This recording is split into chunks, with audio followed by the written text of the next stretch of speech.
essas coisas, né? Boa noite a todos, bem-vindos à nossa casa.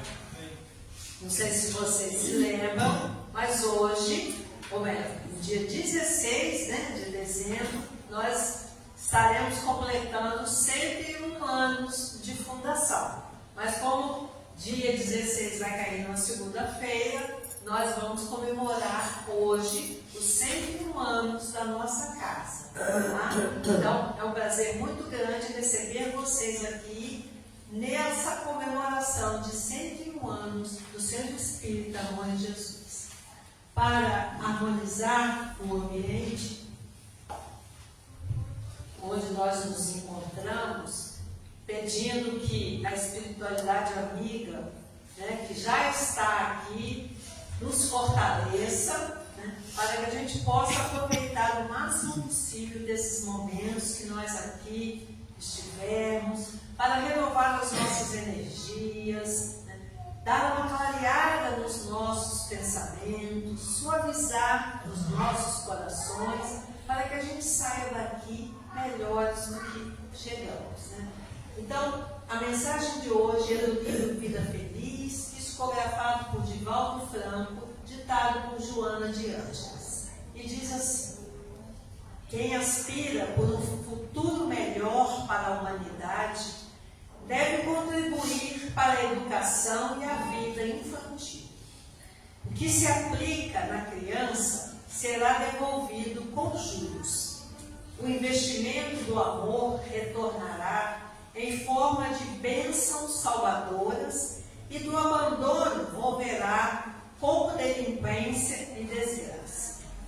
Se te faltam recursos mais específicos para auxiliar a criança, oferece-lhe palavras lúcidas que não corrompem e exemplos que as estimulem a ser verdadeiros cidadãos mais tarde. Constrói hoje os teus dias de amanhã.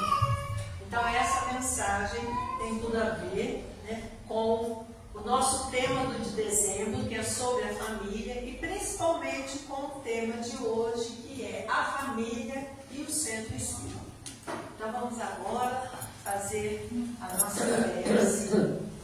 Vamos fechar os olhos para que dessa maneira consigamos nos conectar com a espiritualidade superior, com Deus nosso Pai, Jesus nosso Mestre, Maria Santíssima nossa Mãe Celestial, e pedir-lhes que, junto com os benfeitores dessa casa, tragam para todos nós a renovação das nossas energias, a clareza dos nossos pensamentos, a doçura para os nossos corações, para que consigamos olhar a vida com outros olhos, com olhos de amor, de tolerância, de paz, de fraternidade.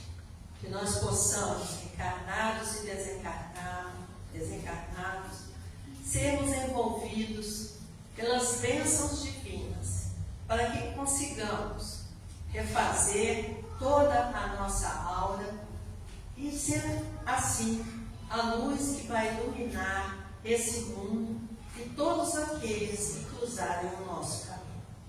E assim, na certeza de já estarmos todos envolvidos pelas bênçãos que trazem os bons espíritos para nós, pedimos permissão para iniciarmos mais uma reunião de divulgação doutrinária em nossa casa de oração.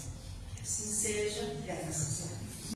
E hoje, para fazer o nosso estudo, ninguém melhor do que a Carla, que é também nossa evangelizadora, é mãe, e ela vai falar um pouco da importância de evangelizar as nossas crianças, de trazê-las ao centro espírita. Então vamos ver o que a Carla tem para nos dizer e que a gente consiga colocar em prática todos esses ensinamentos que ela, baseada na doutrina espírita, irá trazer para nós. Seja bem-vinda, muito obrigada. Obrigada. Gente, eu sou muito tecnológica.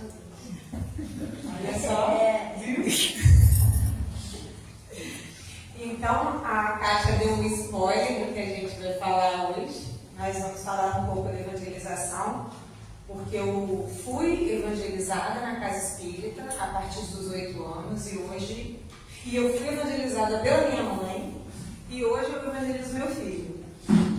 E isso é muito legal. Mas vamos começar do começo. Calma aí que tem que acertar um botão aqui. Acho que eu fizesse da mais certo. Aí, vamos começar falando de família. E na leitura de hoje, inicial, a Kátia já falou. Ó, gente, eu não sou tão tecnológica quanto pareço. A Kátia falou de Joana e a minha primeira frase também é de Joana. A família é a base fundamental sobre a qual se ergue o imenso edifício da sociedade. Toda vez que a família se enfraquece, a sociedade experimenta conflitos abalados nas suas estruturas. Então, a base da sociedade é a família. A família é a célula, é a minha família, é a sua família, é a sua família. São todas as famílias juntas que formam a sociedade. Então, a nossa principal meta é construirmos uma família que, junto com as outras famílias, forme uma sociedade plena, em paz, generosa, junto com os ensinamentos do Cristo.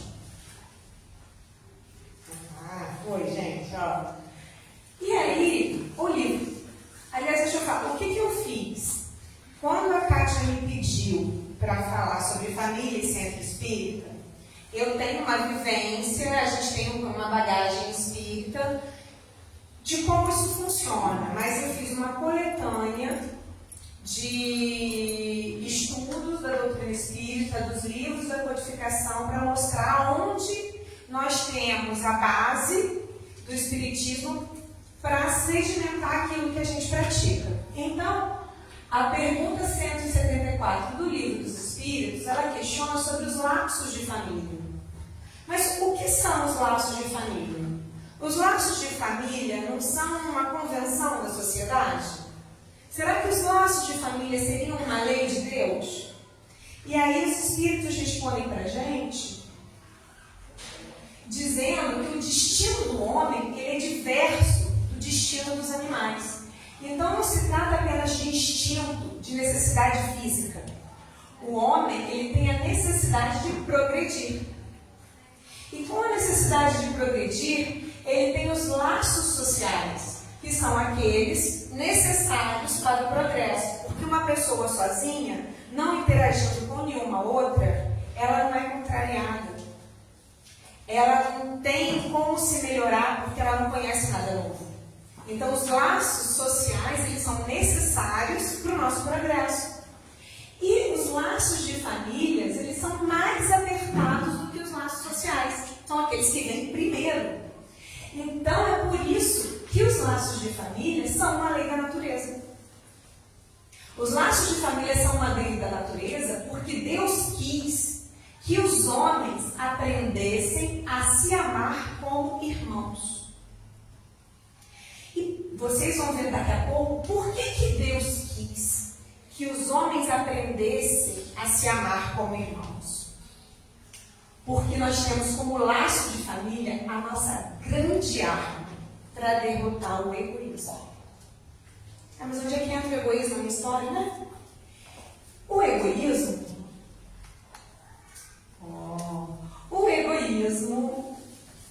ele é o principal vício que surge com o relaxamento dos laços de família. A pergunta 775 do Livro dos Espíritos, ela é sobre isso. Qual seria para a sociedade o resultado do relaxamento dos laços de família? Aí a resposta quase tão pequena quanto a da semana passada, que o nosso exemplo é Jesus. Essa também não é tão grande, olha só. O que acontece? O aumento do egoísmo. Também é pequenininho e é bem forte. E o egoísmo, dentre todos os vícios, ele é o pior. Porque é dele que deriva todo o mal. Eu conto para o meu filho que o egoísmo é o pai de tudo que dá errado. Porque se eu acho que a minha casa é mais bonita que a do outro, que a minha religião é melhor do que a outra, que a minha opinião está certa e que a do outro está errada, tudo isso tem o dedo do egoísmo. O que é o egoísmo? Eu no meio, eu no centro de todos. Então o egoísmo é de onde vêm todos os outros vícios. E ao mesmo tempo, ele que atrapalha todas as virtudes. E Deus fez o que com a gente? Deu de presente os laços de família. Porque os laços de família fazem o que?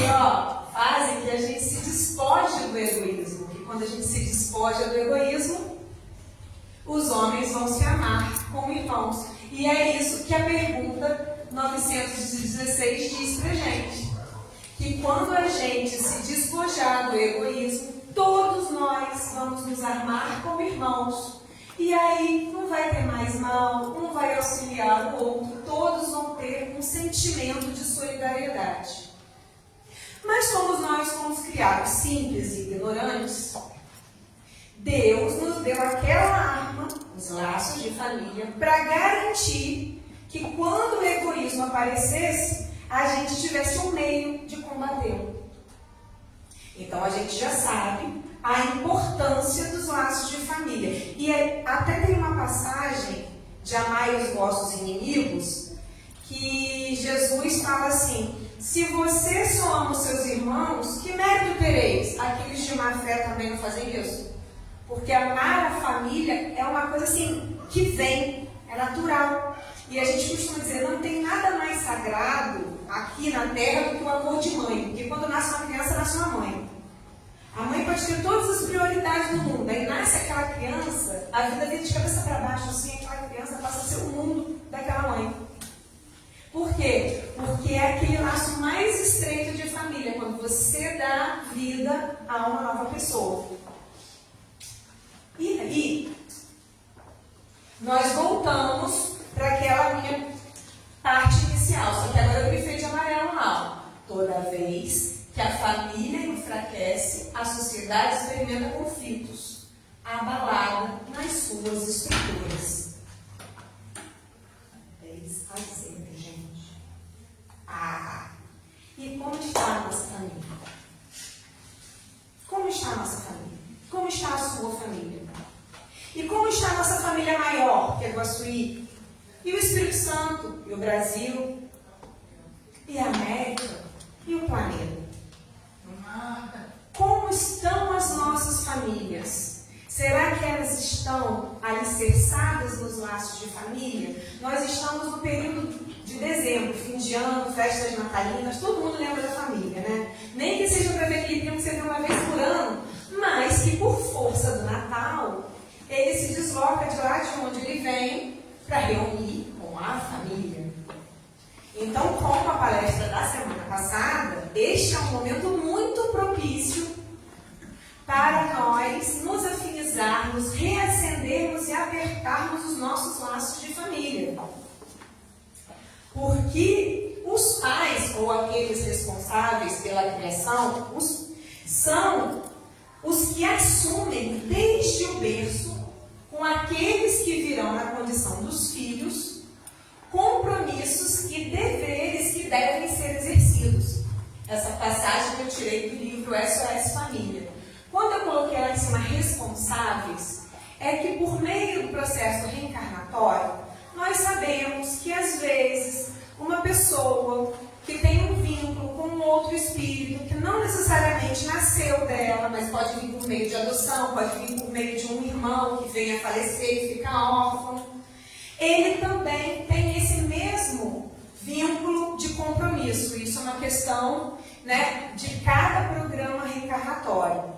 Mas, com certeza, os pais biológicos, porque não são à toa que são pais biológicos, eles têm compromisso com aqueles espíritos que eles trouxeram em um corpo novo. Aí, no livro Caminho, Verdade e Vida, a lição 12, fala isso. Os pais humanos têm de ser os primeiros mentores da criatura. Lembrando, a minha família, a sua família, a sociedade. Se eu quero uma boa sociedade, eu quero que a minha família pratique o bem. Porque ela é o meu espelho de sociedade primeiro. Então, cabe a mim, enquanto pai, enquanto mãe, enquanto avô, enquanto tio, orientar aqueles que estão começando a jornada dessa encarnação agora. Cabe a eles auxiliar o desenvolvimento intelectual e moral do filho para fazê-lo progredir. Essa passagem eu tirei do livro do Evangelho segundo o Espiritismo, capítulo 14. E aí, voltamos ao Livro dos Espíritos, na pergunta 208, nós temos a seguinte informação, que eu grifei de amarelo de tão importante que ela é. Os espíritos dos pais têm por missão desenvolver os seus filhos pela educação. Constitui-lhes isso uma tarefa. Tornar-se-ão culpados se vierem a falir no seu desempenho. Então, não tem aquela história do filho falar assim, eu não pedi para nascer. Mentira, pediu, a fila para a reencarnação está enorme. E aí, ele desconsidera os pais. E os pais, por sua vez, então vai lá, vai para a rua e quebra a cara. Porque, por mais que os nossos filhos cometam os erros, e cometerão, nós, enquanto pais, temos o dever, e um dever que nós aceitamos no momento em que nós resolvemos ter filho, de dar a eles educação. De, como diz o Evangelho segundo o Espiritismo, desenvolvimento intelectual e moral. E o que a gente deixa de fazer também é uma escolha.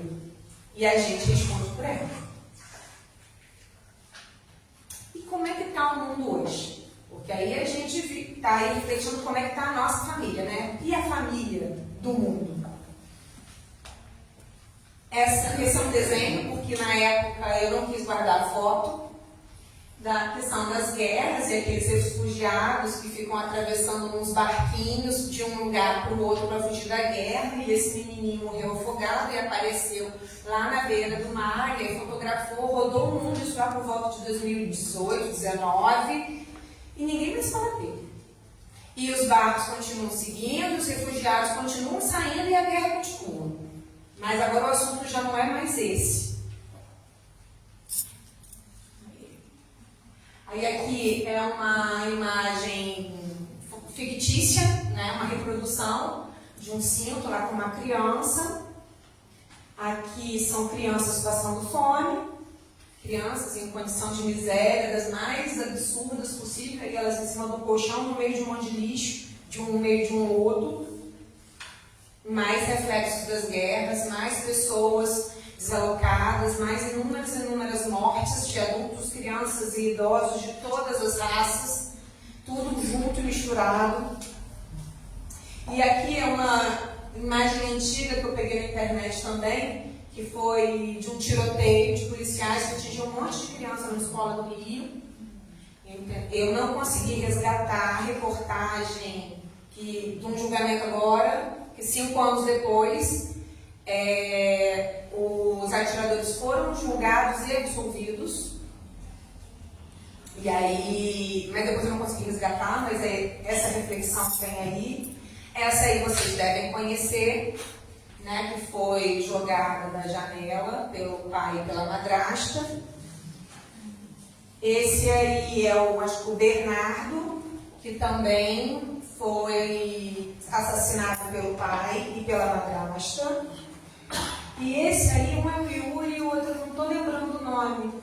Eles foram violentados sexualmente, sendo que um era filho e o outro era enteado da pessoa. A pessoa violentou, bateu e tacou fogo para encobrir o que ela tinha feito antes.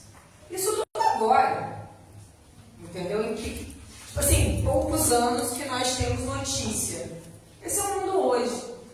E aí a gente pensa, onde estão os laços de família? E com todos esses exemplos, como é que a gente faz para cuidar da nossa família?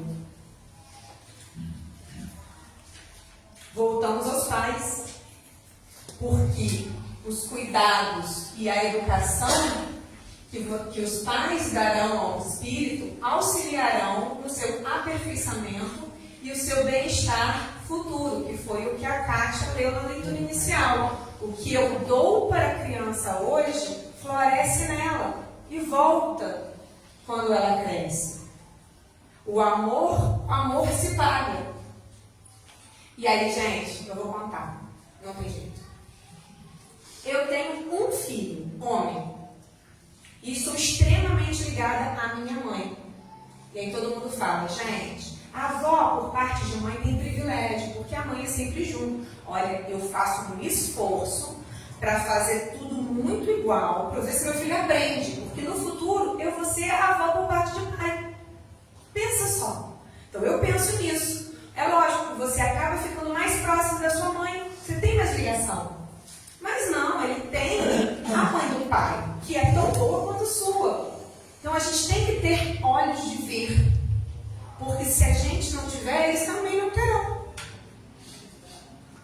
E aí, aquela frase que nós já conhecemos do livro do Evangelho segundo o Espiritismo: lembrai-vos de que cada pai e cada mãe perguntará a Deus: que fizeste do filho confiado à vossa guarda? E aí?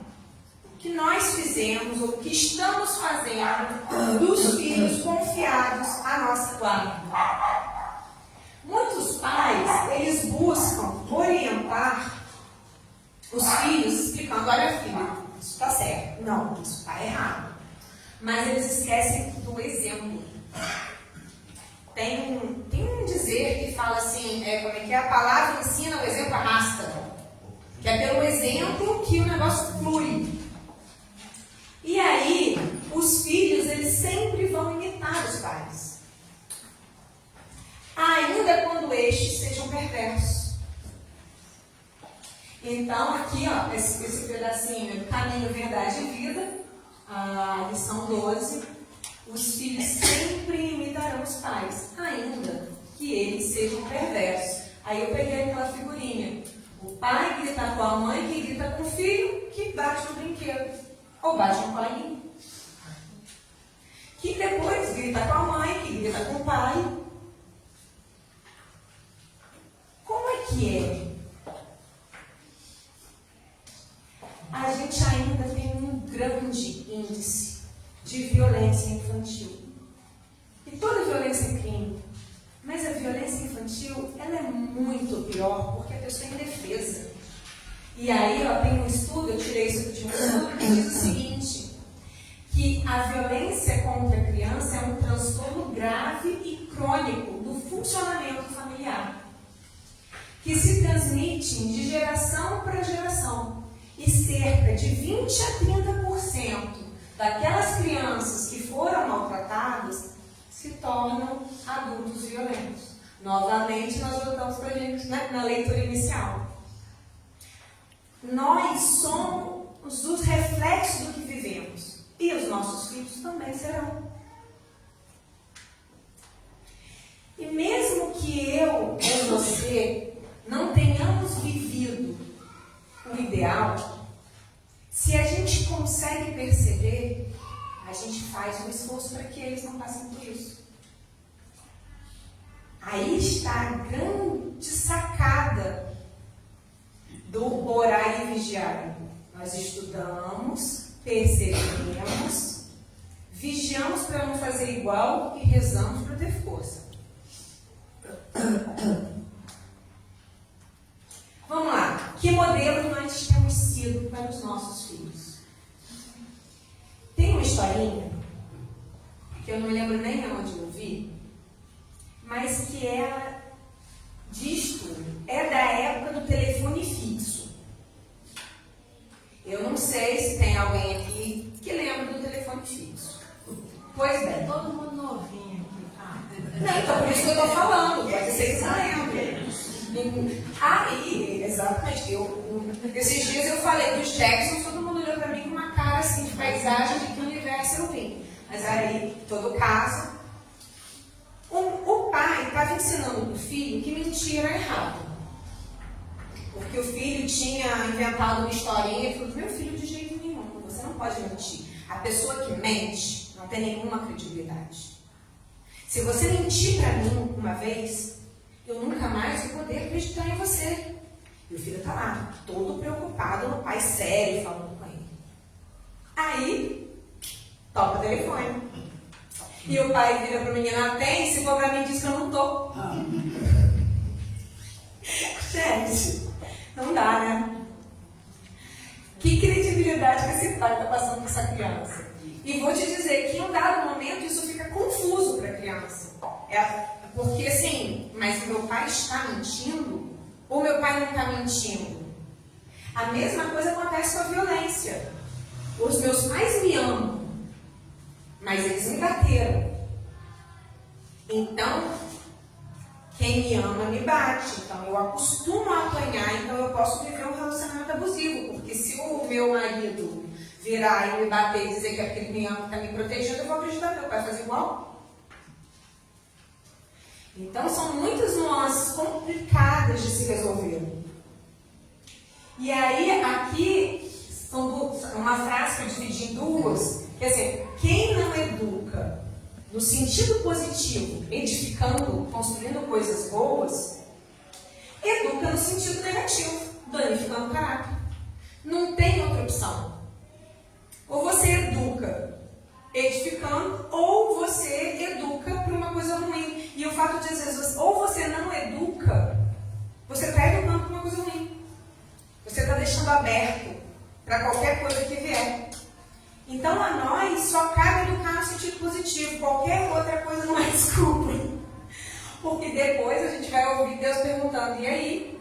O que fizeste do filho sua guarda? E aí, ó, os pais, eles constroem os seus lares, voltamos às nossas famílias, com o quê? Com as nossas atitudes e com os nossos pensamentos. É a segunda sacada. Porque muitas vezes a gente fala, eu não vou bater é errado. Mas eu plasmo tanta raiva na minha cabeça, eu fico com uma energia tão pesada, a casa inteira fica pesada junto comigo. E nós sabemos, nós atraímos os amiguinhos desencarnados exatamente no padrão vibratório que nós estamos. Então, mesmo que eu não haja, se eu insistir em vibrar num padrão vibratório ruim, eu não estou atraindo amiguinhos saudáveis para minha casa. Vão estar todos naquele mesmo padrão vibratório.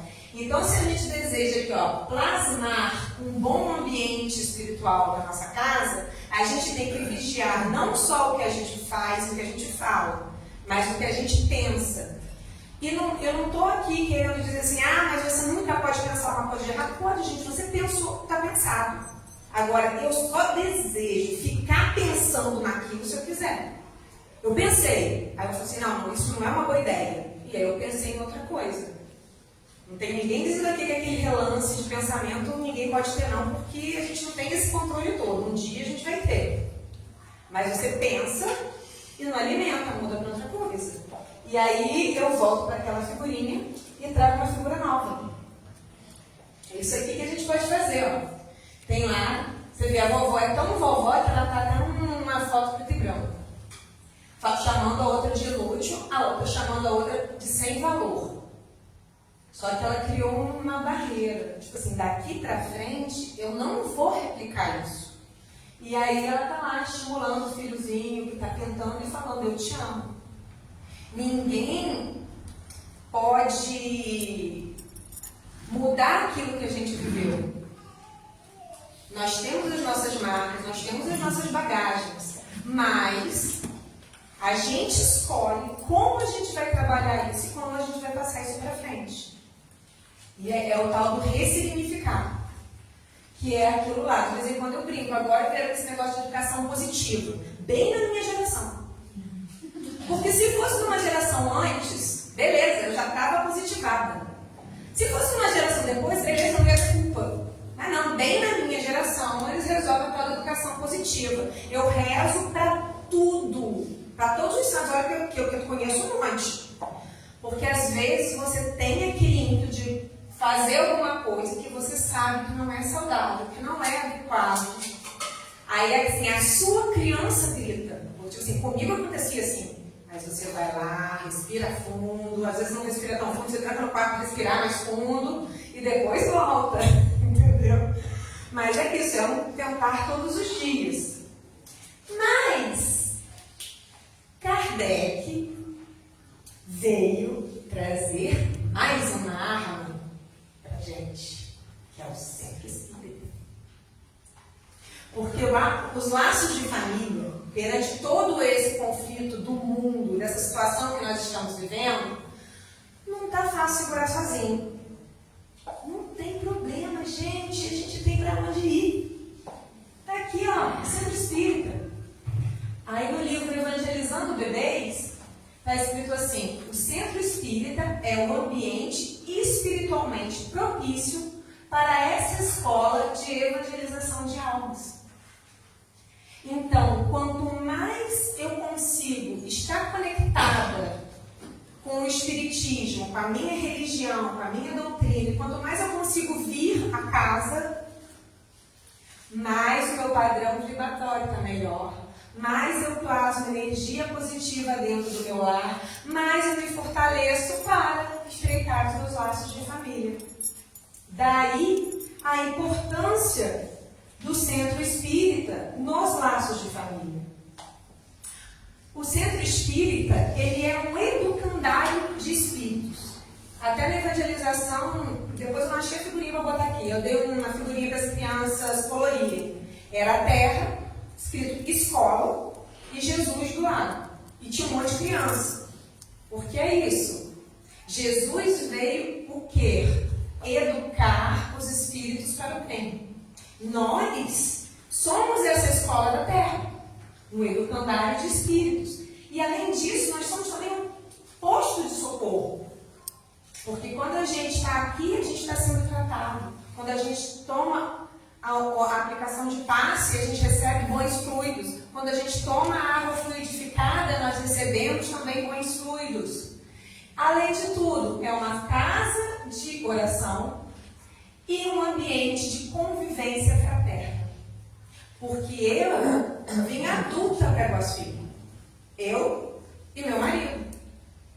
Agora, ó, eu tenho uma família enorme aqui. E eu sei que a cada momento a gente tem uma história para contar, a gente tem uma vivência nova. E se o bicho pegar, eu também tenho para quem ligar. E se o bicho pegar para o outro, também tem para quem ligar. Então, quando a gente vem para a casa espírita, a gente tem essa convivência fraterna. E todos que vierem terão essa mesma oportunidade. E aí, eu penso assim, quando eu era criança, eu contei que fui evangelizada a partir dos 8. Lá pelos 13, eu não queria mais. Eu tinha outros interesses. Mas naquela época, criança não tem querer, né? Eu ia assim mesmo. E aquelas crianças da evangelização se tornaram os jovens do grupo jovem, que são meus amigos até hoje. Inclusive, eu sou padrinha de uns 5, sou madrinha de uns 5, tem mais 2, 4 que são padrinhos do meu casamento. E tipo assim, é um grupo que a gente construiu e que segue. E hoje em dia cada um mora num canto, mas a gente está junto. E como é bom você criar laços de amizade com pessoas que têm os mesmos ideais, os mesmos princípios que você.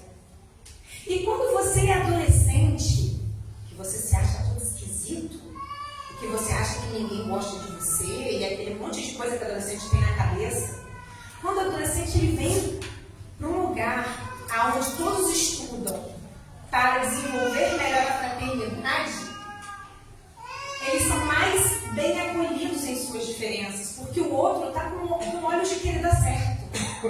Não é aquele olho lá daquele outro lugar que ele pode ter ido, que cada um quer mostrar que um é mais bonito que o outro, que um joga futebol melhor do que o outro, saudável também. Mas é uma outra vibração. Às vezes o que a gente precisa é fazer parte, se sentir acolhido. E nada como um ambiente de convivência fraterna, porque todo mundo que vem aqui vem com esse propósito de dar certo.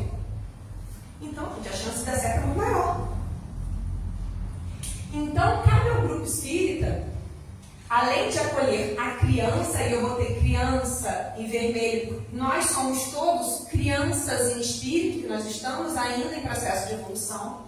Então eu quero acolher a criança com amor, ofertar-lhe a luz do esclarecimento, a fim de cumprir perante a humanidade sua parcela de contribuição frente à obra educativa iniciada por Jesus, também no livro Evangelizando Bebês.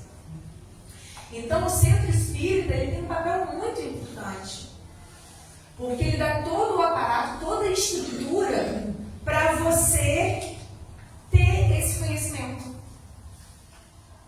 E aqui a gente tem a evangelização infantil, que acontece no mesmo horário dessa reunião, e também tem a educação juvenil, são crianças e jovens.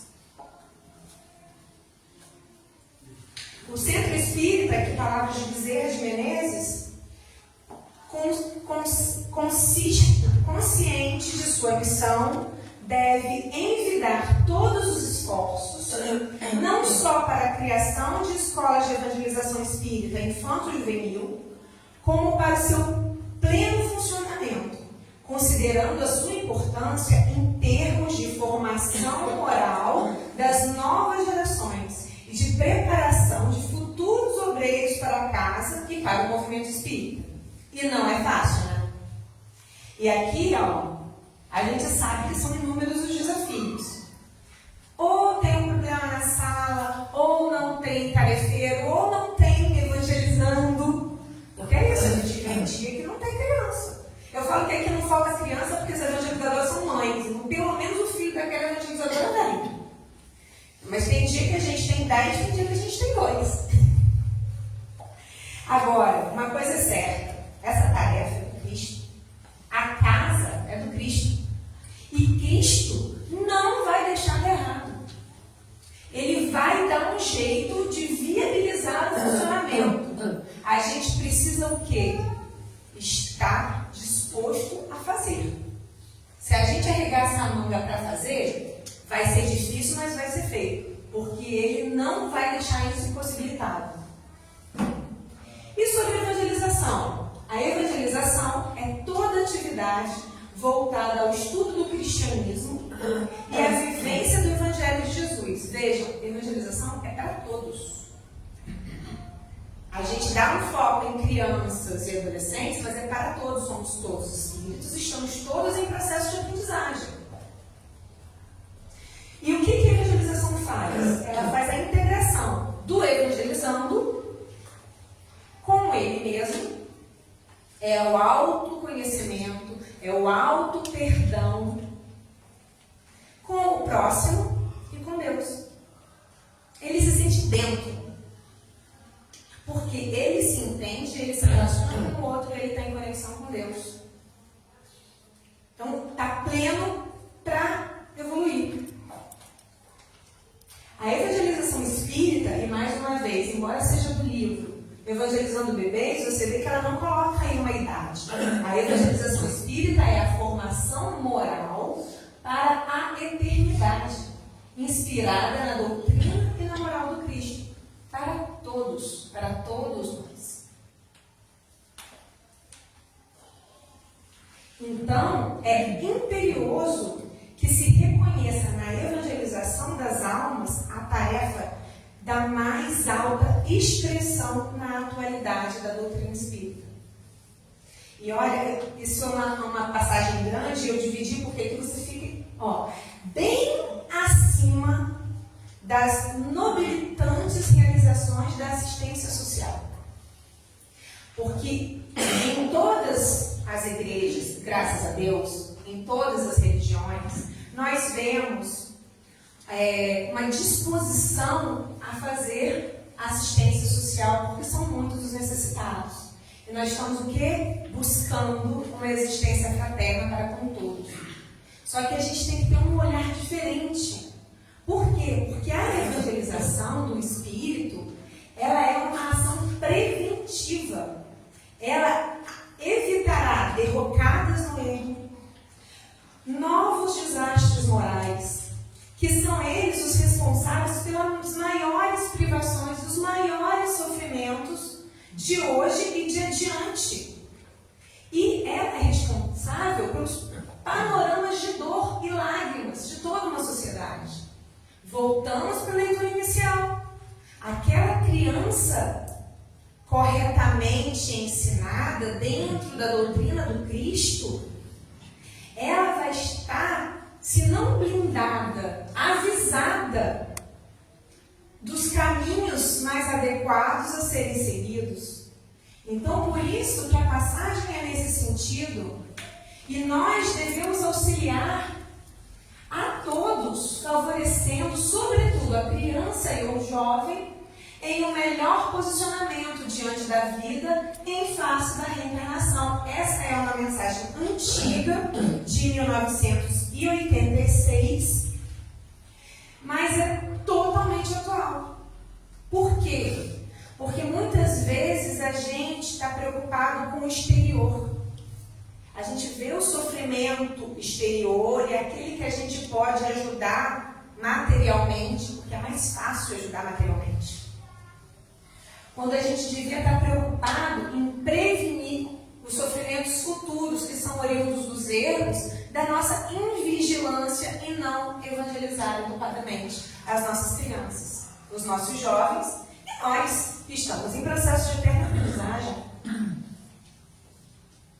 E aí Bezerra também nos diz o seguinte: a tarefa de evangelização espírita infanto-juvenil é do mais alto significado dentre as atividades desenvolvidas pelas instituições espíritas, na sua ampla e valiosa programação de apoio à obra educativa do homem. Nós sabemos que estamos em um processo de transição. O planeta está para sair de um planeta de provas e expiações para um planeta de regeneração. Mas isso não vai acontecer com a virada do ano, que acontece do dia 31 de dezembro para o dia 1º de janeiro. Como é que isso vai acontecer? A gente vai passar a ser um planeta de regeneração a partir do momento em que espíritos mais abdicados ao bem, mais propensos às atitudes cristãs, prevalecerem no planeta. E os espíritos mais voltados ao mal não mais se fizerem presentes. E como é que a gente faz isso acontecer? Ensinando os espíritos que estão chegando agora. Quanto mais a gente se focar em ensinar os espíritos que estão chegando agora, mais rápido a gente muda de fase. Porque eles já vão crescendo para pensar bem. E aqueles que estão lá agarrados vão desencarnando e vão embora. Então, por isso que quando o Bezerra fala, ele fala aqui, ó, é a valiosa programação de apoio à obra educativa do homem. Porque a evangelização é o que educa para o bem. Porque educa pelos ensinamentos do Cristo. E aí, gente, vem a família. Aquele sujeito, quem não tem alguém assim na família, que diz assim, olha, quando o meu filho crescer, ele vai escolher a religião que ele vai seguir. Eu não quero arrumar confusão, eu não vou brigar com a tia, com a sogra, com o irmão, que tem alguma coisa diferente. Não, deixa ele crescer. Quando ele crescer, ele resolve. E aí, o que vocês acham? É bom? Não é bom? Vocês fariam assim? Fizeram? Pensaram? Conhecem alguém que já fez? Pois bem, gente. Olha ali. Aquela barriga é minha, tá? Por isso que eu boto aí. Vou pegar a barriga alheia para botar. O sujeito nem nasceu e eu já escolhi o time de futebol dele. O sujeito mal andava e eu levei para conhecer a Gávea. E aí, ó, apaixonado pelo time que eu escolhi enquanto ele estava na barriga. Mas para isso ele não precisa ter maturidade. Para a religião? Ah não, religião não precisa. Não é, né, gente? Se a gente mostra e apresenta para o nosso filho aquilo que a gente ama, a gente não ama Deus? Como é que a gente vai deixar de apresentar? Como é que ele vai aprender a amar uma coisa que ele não conhece? O Lucas nem gosta de futebol, mas ele ama o Flamengo. Por quê? Porque ele aprendeu comigo, com o pai. E o Lucas ama Deus, porque ele nasceu aqui dentro. Não é? E aí a minha prima está grávida. E eu coloquei isso aqui para ela. Ela mora no Canadá. Ai meu Deus, está sendo gravado, né? Que coisa. Eu vou mandar para ela. Ela está grávida, aí eu falei, que ótimo, você vai vir para o Brasil, a gente vai fazer o batizado aqui. Ela falou assim, pois bem, prima, eu não sei se eu vou ensinar a religião para ela, porque eu vou deixar ela crescer. Eu falei, como é que é? Aí eu falei, prima, olha só, eu tenho uma outra amiga que ela fez essa escolha. Era minha amiga de faculdade, eu respeito. A filha dela agora tá na adolescência e está passando por sérios problemas. E aí ela me ligou e eu falei para ela assim, olha, vocês estão frequentando alguma religião? Ah, não, a gente não é muito ligado nisso. Falei, então faz para ontem. Você escolhe, eu não quero que você siga a minha, mas eu quero que você siga. Siga alguma. Porque quando chega determinado problema, principalmente na época da adolescência, que eles não têm uma maturidade, se você não sabe a quem recorrer acima das suas forças, você não tem força. E é isso, é saber como buscar a Deus que vai fazer a diferença. E aí, ela já mudou de ideia, tá? Vocês podem ficar tranquilos. E a minha sobrinha ainda nasceu. Mas graças a Deus ela já mudou de ideia. E nesse sentido, o Consolador, o livro Consolador, existe essa mesma pergunta lá. Os pais espíritas devem ministrar a educação doutrinária a seus filhos ou podem deixar de fazê-lo, identificando as razões de que, em matéria de religião, apreciam mais a plena liberdade dos filhos? Então, não é uma pergunta nova, não é uma questão nova. Já está aqui, já está na literatura espírita. E aí eles esclarecem que o período infantil, na sua primeira fase, é o mais importante para todas as bases educativas. E os pais espíritas cristãos não podem esquecer dos seus deveres de orientação aos filhos nas grandes revelações da vida. E ele continua.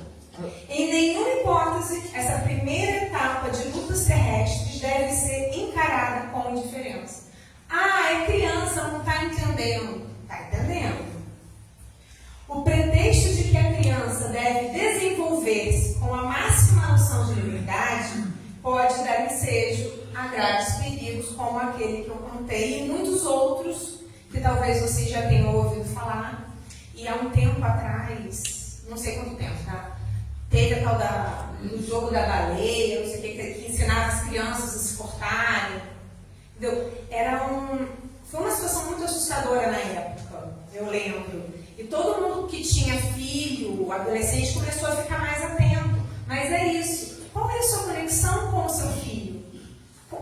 Como você faz com que o seu filho entenda que o seu corpo físico é o seu instrumento de evolução, ele é divino, ele é sagrado? A família, ela deve ter comprometimento, assiduidade e pontualidade com a evangelização das crianças e jovens, assim como tem na escola regular. E mais do que tem na escola regular. Porque quando eu dei o desenho da Terra com Jesus, eu perguntei, como é que vocês acham que passa de ano nessa escola aqui? Aí ela, fazendo uma letra bonita. Aí eu falei, então eu vou contar. Vocês acreditam que vale menos ponto acertar a conta da matemática do que você fazer o bem próximo? Eu falei, essa escola aqui é diferente. A letra nem precisa ser bonita se a palavra for boa. E essa é a questão. A gente não pode imaginar que a evangelização dos nossos filhos é só porque eu preciso de um lugar para deixá-los enquanto eu estou na palestra pública. Não é por aí. Sabe por quê? Porque os nossos filhos, eles são espíritos. Espíritos velhos. Quando eu estava grávida, eu ganhei esse livro de presente. Nossos filhos são espíritos. Ele abre mentes. E lá está escrito assim, as crianças são pessoas adultas, vividas, experimentadas. São dotadas, às vezes, de mais capacidade intelectual, mais bagagem cultural do que nós. Eles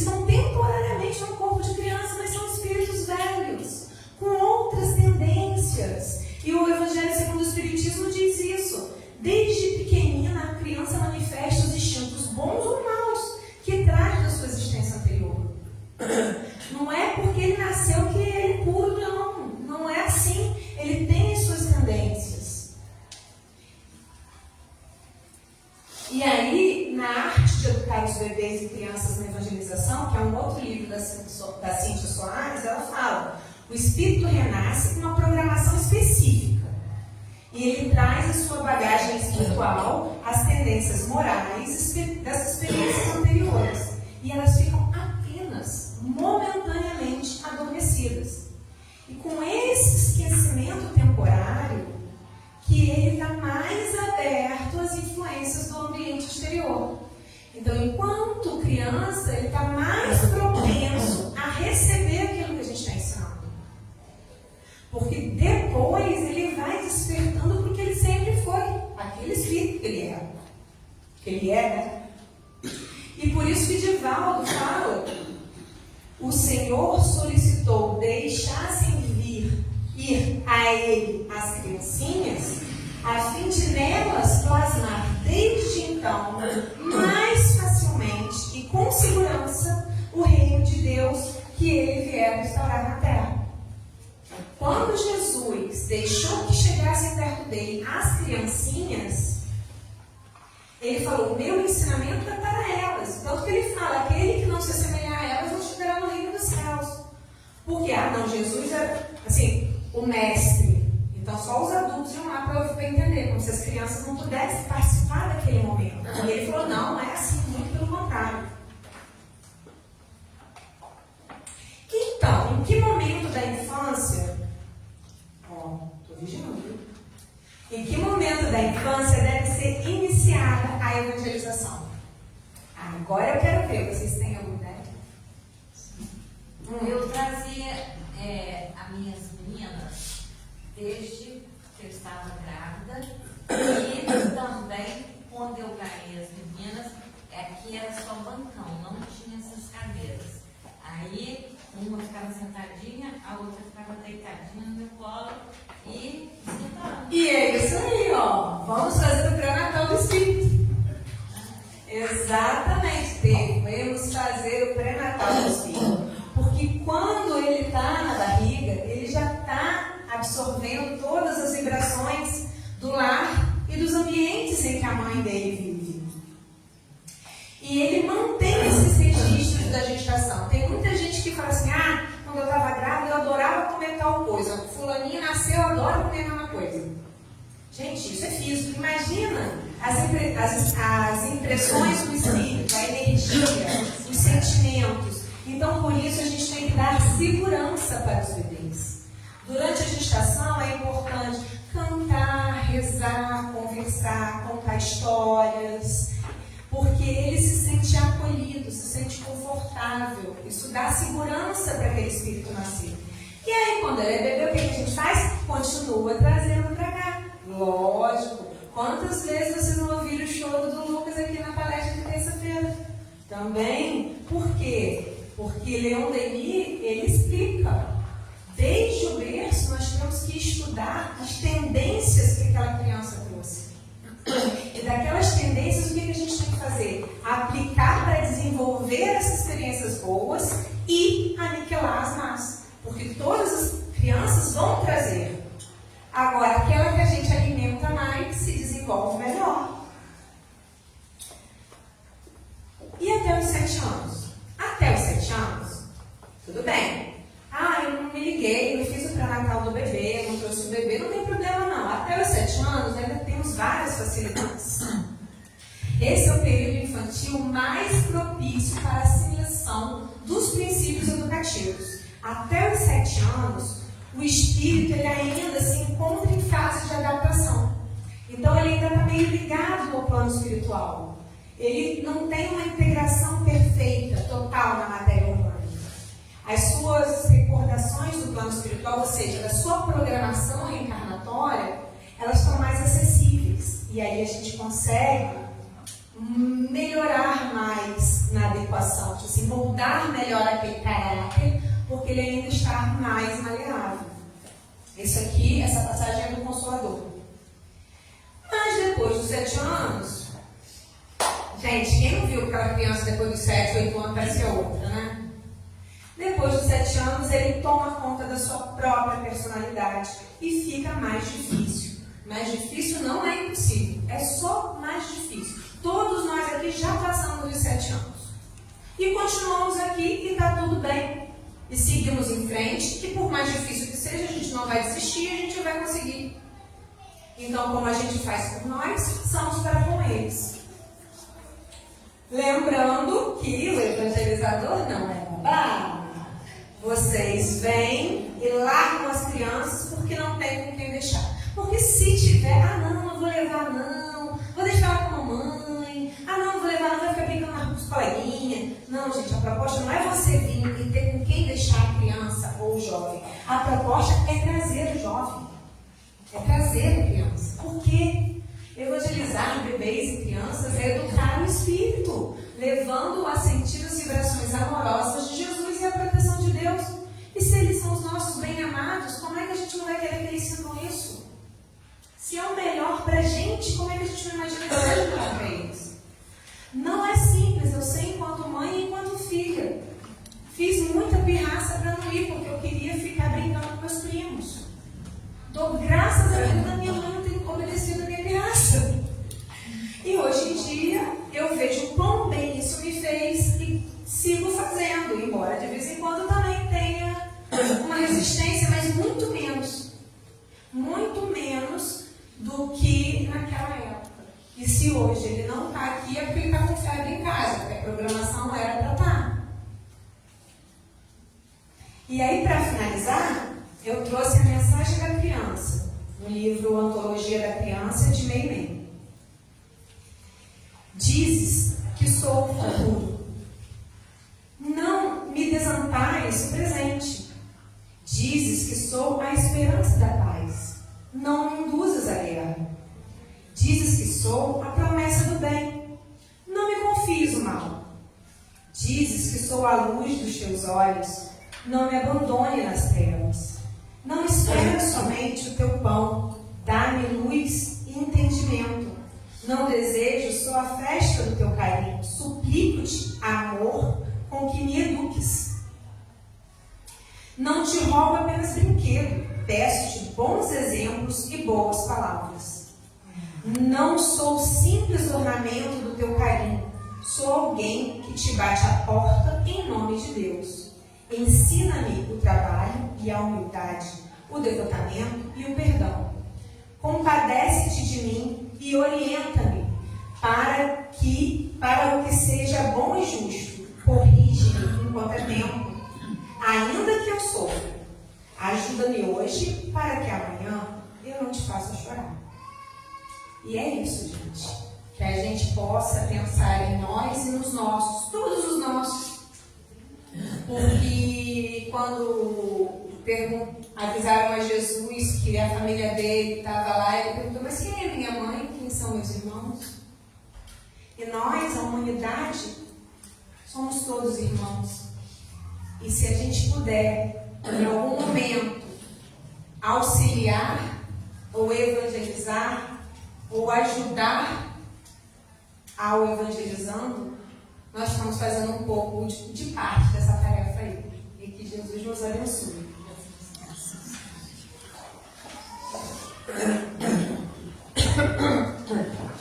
Agradecemos a Carla. Realmente era isso que nós pretendíamos, né? Que vocês entendessem o papel do centro espírita na evangelização das crianças.